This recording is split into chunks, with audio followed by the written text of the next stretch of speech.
일주일 전 지난 19일 미국의 한 대학교 졸업식장에서 그 자리에 참석한 모든 졸업생들 그리고 참석자들을 아주 놀라게 한, 기쁘게 한 일이 있었습니다.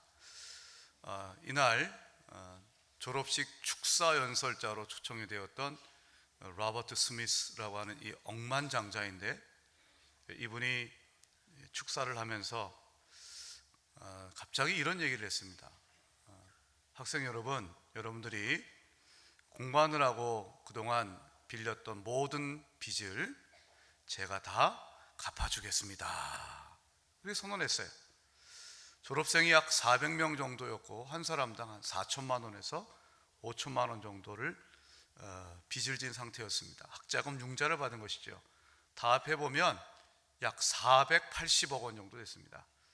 근데 그 자리에 있는 모든 졸업생들에게 이 빚을 자신이 다 갚아주겠습니다 라고 선언한 것입니다. 돈은 이렇게 써야 되는 줄 믿습니다. 아유, 얼마나 좋을까, 얼마나 좋을까. 근데 이제 믿기지 않는 거죠. 이게 진짜인가? 좋아하면서도 야, 이게 진짜야? 그냥 해보는 소리 아니야? 뭐 이렇게 못 믿는 학생들도 있었대요. 그래서 이게 졸업장을 받으려고 단상에 올라가서 그 억만장자에 물어봤답니다. 진짜로 빚 갚아 줄 겁니까? 그랬더니 그 억만장자가 얘기했답니다. 청년, 빚 걱정하지 말고 사회 나가서 열심히 살아. 제가 이제 그 뉴스를 보고 아유, 너무 마음이 뿌듯하기도 하고 참 좋겠다라는 생각이 들었습니다. 여러분, 빚 져 보셨습니까? 빚 때문에 걱정해 보신 적이 얼마나 많으세요? 어디 빚뿐이겠습니까? 여러분, 세상 살아가면서 이런 걱정, 저런 걱정, 우리들은 세상 걱정하면서 살아갑니다. 근데 여러분, 오늘 말씀을 보면, 오늘 말씀 27절에 우리 예수님이 이렇게 말씀하세요. 너희는 마음에 근심하지도 말고 두려워하지도 말라. 그리고 14장 1절에서부터 우리 예수님은 이렇게 말씀하셨습니다. 너희는 마음에 근심하지 말라. 하나님을 믿으니 또 나를 믿으라. 오늘 이 자리에 어떤 근심과 걱정을 갖고 나왔더라도 근심하지 않고 염려하지 말라는 우리 주님의 선포를 아멘으로 받아들이고, 여러분 늘 주 안에서 기뻐하시길 주의 이름으로 축복합니다. 여러분, 억만장자가 빚 걱정하지 마, 내가 다 해결해 줄게, 그렇게 했을 때 여러분들은 그들이, 대학생들이 새로운 삶의 소망이 생겼던 것처럼, 여러분 그 억만장자보다도 우리가 믿는 하나님이 더 크심을 믿으십니까? 그 주님이 우리에게 말씀하세요.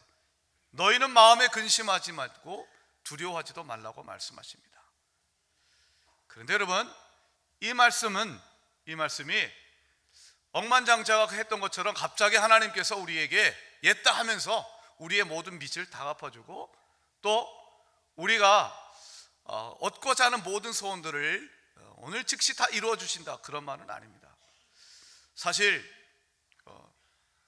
이 억만장자가 이 행했던 일들이 정말 대학생들에게 큰 기쁨이 됐던 이유는 그들이 필요한 현실적인 문제들 즉각적으로 해결해 주었기 때문입니다. 그러나 하나님은 분명 우리에게도 하나님이 기적을 일으키시기도 하지만 우리에게 놀랍게 우리의 기대와 또한 우리의 모든 계획을 뛰어넘어서 하나님은 우리의 역사하기도 하시지만, 하나님이 우리에게 두려워하지 말고 마음에 근심하지도 말라고 하셨을 때는 이 억만장자처럼 우리에게 갑자기 뭔가를 대박이 터지게 하거나 그렇게 하나님은 우리에게 역사하지 아니하십니다. 그럼 어떻게 역사하실까요? 우리 예수님은 왜, 어떤 근거로, 무엇을 갖고 우리에게 근심하지도 말고 마음에 염려하지도 말라고 말씀하시는 걸까요? 그의 답은 오늘 제목 보혜사 성령입니다. 지난 4월 21일은 2019년 올해의 부활절이었고요. 7주가 지나는 다음 달 6월 9일, 부활절로부터 7번째 주일이 되는 6월 9일은 올해의 성령 강림 주일입니다. 오늘부터 해서 몇 차례에 걸쳐서 성령 하나님에 대해서, 특별히 보혜사 성령에 대해서 여러분들과 하나님의 말씀을 나누고자 합니다. 자, 성령 하나님을 우리가 보혜사라고도 해요. 보혜사. 이 단어는 사실 사회에서는 잘 안 쓰죠. 믿지 않는 사람한테 보혜사란 말 쓰면 어디 절일 이름이냐고 물어보기도 합니다. 교회에서 사용됐지만 성경의 66권 가운데 보혜사란 말이 나오는 성경책은 딱 2권밖에 없어요. 요한복음하고 요한일서예요. 요한복음에 4번, 요한일서에 1번, 5번밖에 사용 안 돼요. 근데 요한복음하고 요한일서는 같은 저자가 썼다고 보통 하죠. 사도 요한이 썼다고 합니다. 사도 요한이 받은 계시에 따르면 성령 하나님을 보혜사라는 이름으로 불렀어요. 이 보혜사라는 이름의 뜻이 뭘까요? 먼저 단어 공부를 좀 해보겠습니다. 자막을 한번 좀 볼까요? 한자로 저렇게 써요. 앞에 있는 보자는 지켜준다, 보호해준다 할 때 보자고, 해자는 은혜의 자죠. 그리고 사는 가르친다 또는 선생님이라는 뜻입니다. 보호해주고 은혜를 베풀어주고 가르쳐주는 선생님, 이런 역할을 하는 분이 보혜사다, 이렇게 정리할 수 있겠습니다. 이 보혜사라고 하는 말을 원어인 헬라어 파라클레토스는 위로자, 돕는 자, 때로는 변호인, 이런 다양한 의미로 사용되고 있기도 합니다. 그러나 우리는 보혜사 성령님이 어떤 분인가라고 하는 것을 정확하게 알기 위해서는 그 말이 사용된 본문을 가만히 들여다보고 묵상하는 것이 제일 좋은 방법입니다. 오늘 말씀은 바로 예수님께서 이 보혜사 성령에 대해서 언급하신 부분입니다. 먼저 오늘 말씀 25절을 다시 한번 읽어보겠습니다. 25절 시작. 내가 아직 너희와 함께 있어서 이 말을 너희에게 하였거니와. 자, 예수님의 이 말씀을 들어보면 예수님이 지금 이제 제자들과 이별하시려나? 이런 생각이 들죠. 내가 아직 너희와 함께 있어서 이 말을 한다고 했습니다. 지금은 같이 있지만 이제 조금 잠시 후면 떠날 것이다 라고 하는 이런 암시가 있어요. 실제로 예수님께서는 오늘 이런 말씀을 다 하시고 난 다음에 십자가에서 돌아가시고 부활하시고 그리고 40일 동안 이 땅에 계시다가 승천하시죠. 이 땅을 떠나십니다. 자, 보혜사 성령님을 언급한 배경, 예수님이 제자들을 떠나기 때문에 그렇습니다. 예수님이 더 이상 이 땅에 남아있지 않기 때문에 그렇습니다. 예수님이 더 이상 제자들과 함께 하시지 않는 예수의 부재, 더 이상 예수님이 함께 하시지 않아요, 이 땅에. 그때 제자들을 예수님께서는 생각하시고 하셨던 말씀이 보혜사 성령이십니다. 요한복음 14장 18절 보면 이런 말씀이 있어요. 요한복음 14장 18절 보면 내가 너희를 고아와 같이 버려두지 아니하고 너희에게로 오리라 라고 말씀하셨어요. 예수님은 당신이 이 땅을 떠나실 때 이 제자들이, 이 땅에 남아있는 제자들이 마치 고아처럼 그렇게 불쌍한 존재로 여겨주셨던 것입니다. 근데 고아처럼 버려두지 아니하겠다고 약속하세요. 이게 얼마나 참 은혜의 말씀인지 모르겠습니다. 여러분, 고아라고 하는 이 단어는 우리에게 불쌍하다는 느낌을 줍니다. 왜 불쌍한 아이들이죠? 고아가 부모님의 돌봄을 보지 못하기 때문에 약한 존재이기 때문에 그렇습니다. 왜 고아가 불쌍한 존재입니까?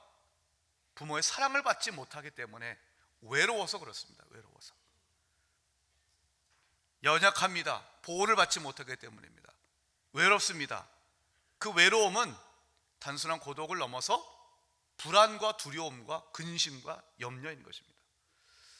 어떤 분이 그렇게 얘기를 해요. 외로움과 고독을 구별해서 외로움이란 혼자 있는 게 외로움이 아닙니다. 외로움은 혼자 있지 못하는 것을 외로움이라고 얘기를 합니다. 가만히 생각해 보면 굉장히 일리가 있는 얘기예요. 누구나 혼자 있고 싶을 때가 있잖아요.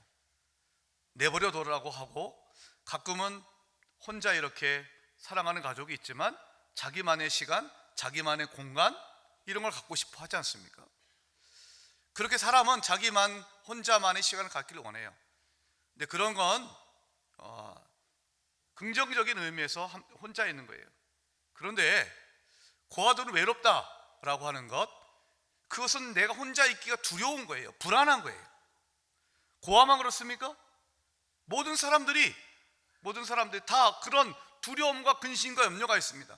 혼자 있기가 두렵습니다. 혼자 있기가 너무나도 아픕니다. 고통스럽습니다. 그게 외로운 것입니다. 그게 고아라고 하는 단어가 우리에게 주는 아픔이고 상처인 것입니다. 그런데 우리 예수님은 뭐라고 말씀하시는가? 왜 보혜사 성령을 말씀하시는가? 우리를 고아처럼 버려두시지 않기 위해서입니다. 가만히 생각해 보면 성경 전체는 하나님이 우리를 버려두시지 아니하는 사랑을 보여주세요. 하나님의 사랑은 어떤 거예요? 버려두시지 않는 사랑이에요. 사람이 죄를 지어도, 아담과 하와가 죄를 지어도 하나님은 그 벌에 대해서 공의로운 심판을 행하시지만 그러나 버리지 아니하세요. 포기하지 않으세요. 하나님께서는 우리가 아무 공로 없어도, 잘한 것이 없어도 하나님은 우리를 포기치 아니하세요. 우리를 버려두지 아니하십니다. 이 버려두지 아니하시는 하나님의 사랑을 가장 잘 표현해주고 있는 성경 구절이 있다면 아마 저는 이사야 49장 14절부터 16절이 아닌가 그렇게 생각이 돼요. 자, 자막을 통해서 함께 읽어보도록 하겠습니다. 시작. 오직 시온이 이르기를 여호와께서 나를 버리시며 주께서 나를 잊으셨다 하였거니와 여인이 어찌 그 젖 먹는 자식을 잊겠으며 자기 태에서 아들을 긍휼히 여기지 않겠느냐. 그들은 혹시 잊을지라도 나는 너를 잊지 아니할 것이라. 내가 너를 내 손바닥에 새겼고 너의 성벽이 항상 내 앞에 있나니. 여러분, 아기를 낳은 그 부모가, 엄마가 자기의 젖을 키우는 그 자식을 어떻게 잊을 수 있겠습니까? 아빠는 잠깐 잊어도 엄마는 절대 잊지 못하죠. 그런데 그 젖 먹는 자식을 결코 잊지 못하는 여인이, 엄마가 혹 잊는다 할지라도 하나님은 우리를 절대로 잊지 않겠다고 말씀하세요. 그래서 하나님의 손바닥에 새기겠다고 말씀하세요. 너희는 내 앞에 항상 있다고 얘기하세요. 이게 바로 우리를 향한 하나님, 고아처럼 내버려 두지 아니하시는 하나님의 사랑인 것입니다. 여러분, 오늘 이 자리에 오셨을 때 외로우십니까? 가끔은 이 세상에 나 혼자인 것 같아서 너무 쓸쓸하고 힘이 드실 때가 있으십니까? 그럴 때가 있을 수 있죠. 네. 근데 여러분, 살아가 보면 이런 신체적인 변화뿐만 아니라 우리가 살아가는 세상이 너무 마음이 촉촉하고 힘들고 외로울 때가 있어요. 견디지 못할 때가 있어요. 그럴 때 하나님의 말씀을 꼭 기억하십시오. 내가 너를 고아처럼 버려두지 아니할 것이다. 그거 보여주기 위해서 예수님을 보내신 거예요. 우리가 예배 시간 전에 암송하는 요한복음 1장 14절, 말씀이 육신이 되어 우리 가운데 거하셨다 그랬어요. 그 말씀이 어떤 말씀이세요? 요한복음 1장 1절을 보면 태초에 말씀이 계시니라. 그 말씀은 하나님과 함께 계셨고 그 말씀이 하나님이시라고 얘기했어요. 까마득한, 우리가 감히 상상할 수 없는 이 땅에 우주가 있기도 전에 있었던 그 하나님의 말씀, 하나님 말씀으로 계셨던 성자 하나님이 육신을 입고 이 땅에 오셨대요. 왜 오셨대요? 왜요? 우리를 고아처럼 버려두지 않고 함께하는 하나님인 것을 보여주기 위해서 이 땅에 오셨다고 말씀하셨습니다. 그 예수님이 이 땅 가운데 계셔서 구원의 사역을 이루시고 이제는 떠나세요. 근데 그 이후에도 우리 주님은 다시 너에게로 오시겠다고 말씀하세요. 어떻게 해요? 자, 요한복음 14장 16절 한번 자막을 통해서 읽어보겠습니다. 시작. 내가 아버지께 구하겠으니 그가 또 다른 보혜사를 너에게 주사 영원토록 너희와. 자막을 그냥 더 보세요. 잘 보세요. 내가 아버지께 구하겠으니, 예수님 하나님 아버지께 지금 제자들을 위해서 기도하시는 거예요. 뭘 기도하시나? 그가, 즉 하나님 아버지께서 또 다른 보혜사. 여러분, 또 다른 보혜사라고 했어요. 이 얘기는 이미 보혜사가 누군가인지 모르지만 보혜사가 있어요. 그리고 또 다른 보혜사를 제자들에게 주시기를 기도하겠다는 거예요. 그러면 이미 있는 보혜사는 누구일까요? 예수님이세요. 예수님도 보혜사세요. 예수님도 우리를 지키시고 은혜를 베푸시고 우리를 가르쳐준 선생님 보혜사세요. 근데 예수님은 육신을 입고 이 땅 가운데서 제자들에게 보혜사로서의 역할을 해주셨어요. 그러나 예수님은 육신을 입으셨기 때문에 부활하신 이후에 승천하실 수밖에 없었어요. 그래서 하나님 아버지께 기도하시는 거예요. 예수님이 보혜사였던 것처럼 이제 승천하시는 예수님을 대신해서 이 땅에 있는 당신의 백성들을 제자들에게 보혜사로서 있으실 분, 그러나 영원토록 우리와 함께 하실 분, 그분이 보혜사 성령님이세요. 그리고 그 성령님은 예수 믿는 자들에게 임한 줄 믿습니다. 여러분 예수님 믿으세요? 아멘. 예수님 믿으면 내 아버지께서 내 이름으로 보내실 보혜사 성령이라고 하셨어요. 예수 믿으면 우리에게 보혜사 성령님이 임하신 줄 믿습니다. 그 성령 하나님이 우리를 고아처럼 버려두시지 아니하시고 천국에 이르는 그날까지 우리를 영원토록 함께하여 주마라고 약속하신 줄 믿습니다. 그렇습니다. 보혜사 성령은 누구에게나, 이 세상에 누구나 예수 믿는 자에게 다 있으시고 영원토록 함께하십니다. 지난 5월 12일 날 2주 전이었죠. 저희 교회에서는 이제 7순, 8순, 9순 맞으신 성도님들을 축복하고 그분들과 함께 또 제가 또 예배 후에 저 계단에서 사진을 찍었어요. 근데 이제 이렇게 저렇게 해당되시는 분들하고 사진을 찍고 있는데 제가 알기로는 90 중반 되신 우리 집사님이, 남자 집사님이 저를 찾아오시더니 목사님 저랑 사진 하나 찍어요. 둘이 찍었으면 좋겠어요. 그렇게 말씀하시면서 사진을 찍자고 하셨어요. 그러시면서 이렇게 얘기를 했어요. 이게 마지막이 될지 몰라서 찍고 싶습니다 라고 얘기를 하셨습니다. 근데 그 마음이 너무 마음에 짠하게 들어왔어요. 90이 넘으신 어르신은 이제 하루하루 살 때 이게 마지막이 될 수도 있겠구나라고 하는 생각으로 사시는구나, 그런 생각을 하게 됐습니다. 지난주에는 올해 90이 되신 권사님이 저에게 밥을 사주셨습니다. 밥을 사주시면서 이제 이렇게 끄트머리 얘기하시더군요. 목사님, 이게 마지막으로 대접하는 것이 될지 모르겠어요. 그렇게 얘기하세요. 오해하지 마십시오. 이번만 사주고 다음부터는 절대 안 사줍니다 이런 얘기가 아닙니다. 그런 얘기가 아니고 권사님이 그런 얘기를 하시는 것은 언제 이게 내가 또 대접할 수 있을지 잘 모르겠다라고 하는 그런 뜻이겠죠. 또 제가 무슨 말씀을 그렇게 하십니까? 적어도 100세까지는 사셔서 제가 100세 생일 감사 예배 때 제가 가서 설교도 하고 원하시면 제가 업어도 드리겠습니다 그랬습니다. 근데 그러면서 이 두 분의 말이 저의 마음 가운데 남았습니다. 인생의 마지막을 앞둔 분들의 마음은 어떤 것일까? 여러분, 사람은 누구나 다 인생의 마지막을 경험할 수밖에 없습니다. 죽을 수밖에 없죠. 머리로는 다 알아요. 근데 여러분, 제가 그렇게 말하는 것하고 정말로 연세가 드셔서 때로는 중환병에 걸려서 시한부 인생을 살아가는 분들이 말하는 인생의 마지막이라고 하는 것, 마지막이 될지도 몰라요 라고 하는 이 마지막이라는 단어는 전혀 다른 차원인 것입니다. 그분들에게서 마지막을 얘기할 때 그 마음 가운데 어떤 마음이 있을까요? 때로는 마음에 두려움이 있을 수도 있을 것입니다. 외로움이 있을 수도 있을 것입니다. 이제 내가 떠나는구나, 사랑하는 가족을 떠나는구나, 교인들을 떠나는구나, 마음에 그런 절대 고독이 있을 수 있을 거예요. 그런데 여러분, 오늘 그런 인생 가운데 하나님께서 우리에게 복음을 주셨어요. 복음이 뭡니까? 우리를 고아처럼 내버려 두시지 아니하시고 우리에게 보혜사 성령을 보내주셔서 영원토록 우리와 함께하여 주실 것이라는 이 약속이 우리에게 복음인 줄 믿습니다. 그래서 염려하지 마십시오. 근심하지 마시고 두려워하지 마십시오. 우리와 영원토록 함께 하시는 그 보혜사 성령님이 지금 내 안에 계십니다. 여러분과 함께 하신 줄 믿습니다. 두 번째는요, 보혜사 성령님께서 하시는 일을 이렇게 얘기를 해요. 오늘 말씀 26절을 볼게요. 26절 함께 읽겠습니다. 시작.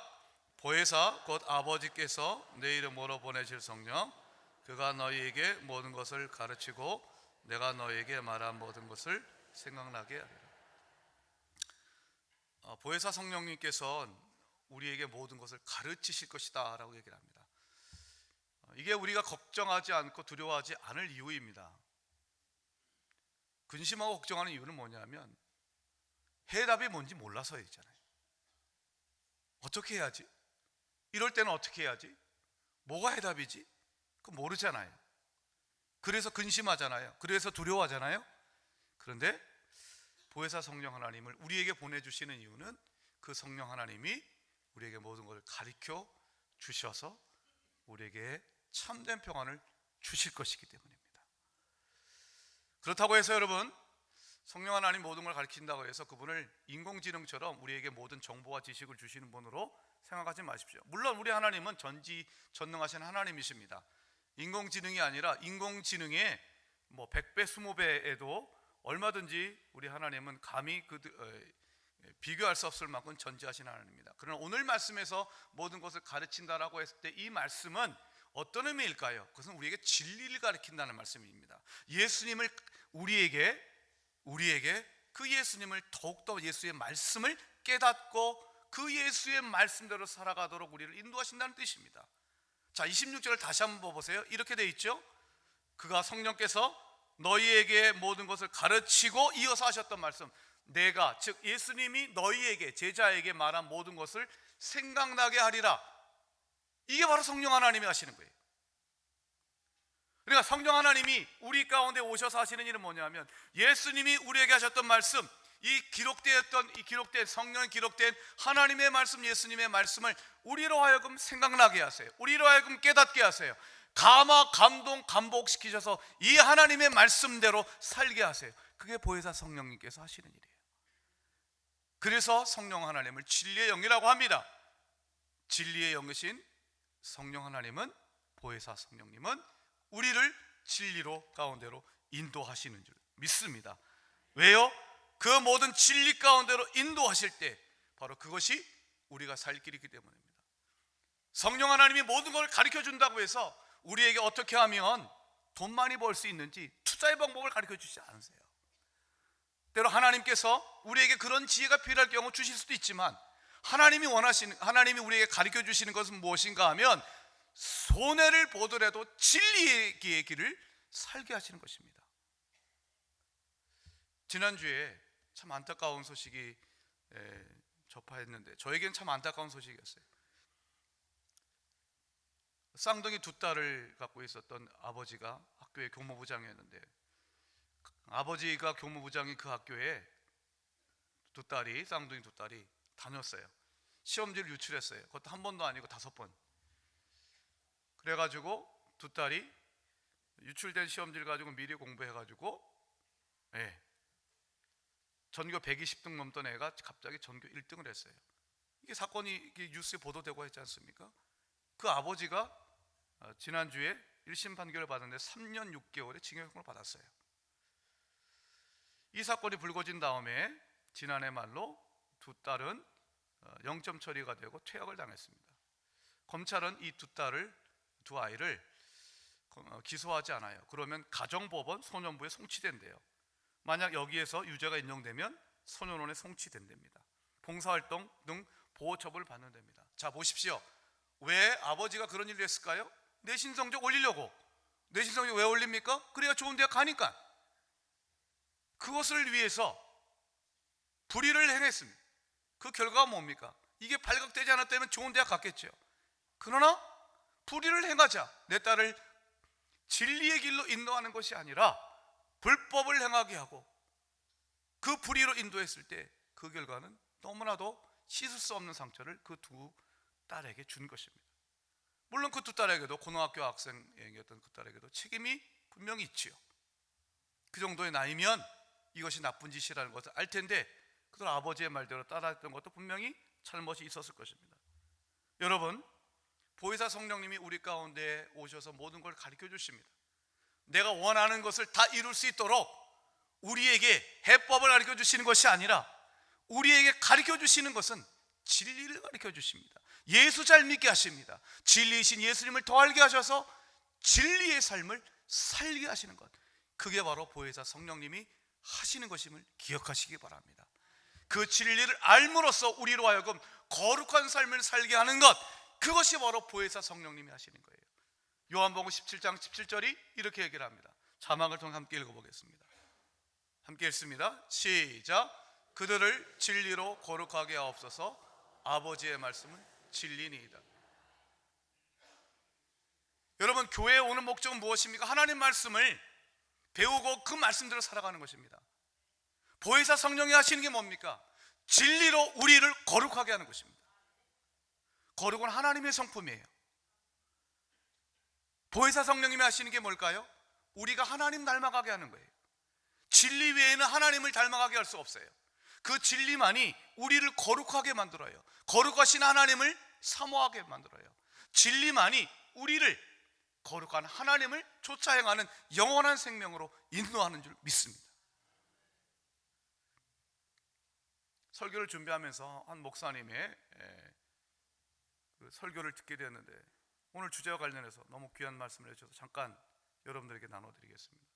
창세기를 보면 야곱의 아들 요셉이 있습니다. 요셉에게는 특별한 은사가 있었습니다. 하나님의 계시를 꿈으로 보는 은사가 있었습니다. 그리고 다른 사람의 꿈을 해몽해 줘서 어떤 일이 일어날지를 알 수 있는 은사가 있었습니다.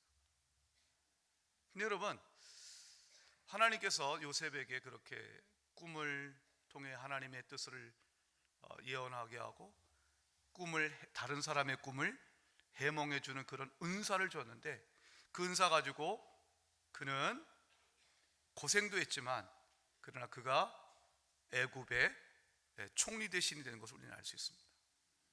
성경을 보면 요셉의 이야기가, 하나님께서 주신 은사를 갖고 요셉은 비록 처음에는 그 꿈을 꾸고 꿈을 해석해 주는 그 은사 때문에 형제들로부터 시기와 질투를 받았지만, 그러나 결국 그는 그 꿈꾸는 은사 때문에 세상에서 출세해서 당시의 최고의 제국이었던 애굽의 권력지의 인자가 되었습니다.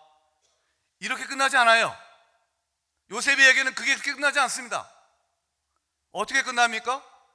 그렇게 정상에 올라갔던 이 요셉이 자기를 팔아넘겼던 형들을 보복하는 이야기로 끝나지도 않습니다. 어떻게 끝납니까? 자기를 죽일 뻔했고 자기를 인신매매단에 노예로 팔았던 형들을 용서하고 화해하는 거룩한 성품의 사람이 되었음을 보여주는 것으로 끝납니다. 무슨 얘기일까요? 하나님께서 요셉에게 은사를 주셨지만 또 동시에 하나님은 그 요셉에게 거룩한 성품을 허락하여 주신 줄 믿습니다. 진리를 따라 그는 거룩한 성품으로 빚어져 갔던 것이었습니다. 이게 바로 요셉의 이야기의 핵심인 거예요. 사랑하는 여러분, 하나님께서 우리에게 주시는 것이 무엇입니까? 여러분, 성령 충만하십니까? 여러분들이 성령 충만하다는 게 뭡니까? 여러분, 성령께서 여러분과 함께 하심을 믿으십니까? 그 함께 하신다는 걸 무엇으로 여러분들께서 증명하시겠습니까? 진리로 거룩하게 되는 삶, 그것이 바로 주님이 우리와 함께 하시고 성령께서 내 가운데 역사하신다는 증거를 기억하십시오. 성령 안에서 진리로 거룩하게 되는 인생이 되길 주의 이름으로 축복합니다. 마지막 27절의 말씀을 함께 읽겠습니다. 27절 시작. 곧 나의 평안을 너에게 주노라. 내가 너에게 주는 것은 세상이 주는 것과 같지 아니하니라. 너희는 마음에 근심하지도 말고 두려워하지도 말라. 예수님이 말씀하세요. 평안을 너에게 끼치노라. 이 시간 하나님께서 3부 예배를 드린 여러분들에게 선포하십니다. 너희에게 평안을 주노라. 아멘. 아멘. 이 평안을 받으시기 바랍니다. 근데 여러분, 앞으로 이때 평안을 할 때는 잘 들으셔야 돼요. 예수님이 평안을 너에게 끼치노라 라고 말씀하시면서 주의사항을 하나 주셨어요. 내가 너희에게 주는 평안은 세상이 주는 것과 같지 않다라고 차별성을 얘기하세요. 예수님이 주는 평안과 세상에 주는 평안이 다르다는 거예요. 얼마든지 세상도 평안을 약속합니다. 뭐라고 약속합니까? 돈 많으면 마음이 편안하다고 얘기합니다. 맞는 얘기입니다. 힘이 있으면 마음이 편안하다고 얘기합니다. 맞는 얘기입니다. 세상에 심리치료사들 많이 있습니다. 그들에게 찾아가면 마음과 안정을 얻을 수 있습니다. 맞는 얘기입니다. 그런데 여러분, 그런 세상이 주는 것과 전적으로 다른 평안이 예수님에게 있음을 기억하시기 바랍니다. 그 평안이 무엇입니까? 우리를 고아처럼 내버려 두지 아니하시고 보혜사 성령을 주셔서 진리를 깨닫게 하시고 진리 가운데 행하게 하셔서 우리를 진리로 거룩하게 만드시는 삶 가운데 주시는 평안인 줄 믿습니다. 그게 진정한 평안입니다. 세상의 평안에 속지 마십시오. 세상의 평안은 허망하고 일시적이고 잠시 위로일 뿐입니다. 그러나 예수님이 주시는 평안은 어떤 폭풍우가 부딪혀도 어떤 어려움 가운데서도 진정한 평안으로 우리에게 임하실 줄 믿습니다. 시편 23편에서 다윗은 여호와는 선하신 목자라 고백합니다. 그가 나를 쉴 만한 목과 푸른 초장에 누이신다고 말합니다. 목가적인 분위기입니다. 그런데 여러분, 시편 23편은 그렇게 평화로운 정경만 얘기하지 않습니다. 사망의 음침한 골짜기를 얘기를 합니다. 원수가 나를 쫓아다니는 험악한 상황을 얘기합니다. 그런 가운데서도 우리 주님이 나를 의의 길로 인도하실 것을 믿기에, 그 주님이 나를 지켜주시는 보혜사이심을 믿기에 그는 평안을 누리고 담대할 수 있는 것입니다. 세상에 어렵고 힘이 들어도, 내가 지금 병이 들어도, 내 사업이 힘들어도 우리 주님이 주시는 예수님의 평안, 진정한 평안, 세상에 줄 수 없는 놀라운 평안, 그 평안을 보혜사 성령 안에서 마음껏 누리시며 주님의 은혜로 승리하는 여러분 되시기를 주의 이름으로 축원드립니다. 아멘. 기도하겠습니다. 사랑하는 주님, 우리에게 고아를처럼 내버려 두지 아니하시고 보혜사 성령을 보내주셔서 감사합니다. 이제 내 안에 보혜사 성령님이 계시는 줄 믿습니다. 그 보혜사 성령께서 나로 하여금 하나님의 말씀을 생각나게 하시고 순종하게 하시려 하오니 우리가 순종하며 살게 하여 주시옵소서. 진리 가운데 행하게 하여 주시옵소서. 그 안에서 누리는 참된 평안을 누리게 하여 주시옵소서. 예수 그리스도의 이름으로 기도드리옵나이다. 아멘.